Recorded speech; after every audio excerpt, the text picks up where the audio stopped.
Welcome to gems cooking channel.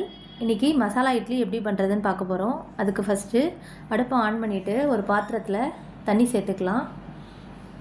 அடுத்து 4 medium size தக்காளி எடுத்து வேக வச்சுக்கலாம். அது வெந்ததுக்கப்புறம் அதோடய தோல் வெடித்து வரும். அப்புறம் தண்ணியிலேருந்து வடிகட்டி எடுத்துகிட்டு அதை நல்லா ஆற வச்சு எடுத்துக்கிறோம். தக்காளி ஆறினதுக்கப்புறம் அதோடய தோலை பீல் பண்ணி எடுத்துகிட்டு அதை சின்ன சின்ன பீசஸாக கட் பண்ணிக்கலாம். கட் பண்ண பீசஸை ஒரு மிக்சர் ஜாரில் ஆட் பண்ணி அதை 2 ஓட்டு ஓட்டி ஒரு பவுலில் ட்ரான்ஸ்ஃபர் பண்ணிக்கலாம்.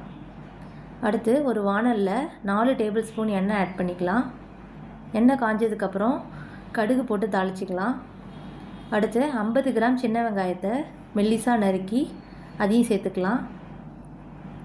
ஒரு கட்டி பூண்டை சின்ன சின்னதாக கட் பண்ணிவிட்டு அதையும் பொன்னிறமாக வர அளவுக்கு வதக்கிட்டு ஒரு கத்து கருவேப்பிலை ஆட் பண்ணிக்கலாம்.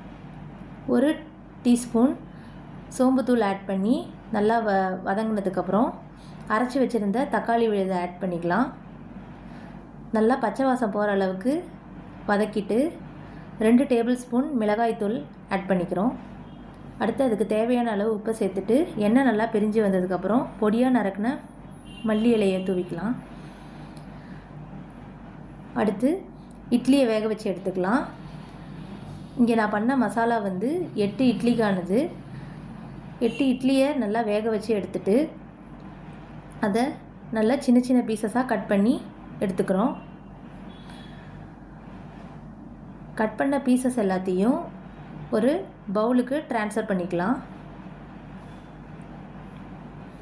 அடுத்து செஞ்சு வச்சுருந்த மசாலாவை அந்த இட்லியோட கலந்துக்கலாம். எல்லா இடமும் ஸ்ப்ரெட் ஆகிற அளவுக்கு நல்லா கலந்து விட்டுட்டு பொடியாக நறுக்கின மல்லி இலையை போட்டு எடுத்துக்கலாம். சுவையான மசாலா இட்லி ரெடி ஆயிடுச்சு.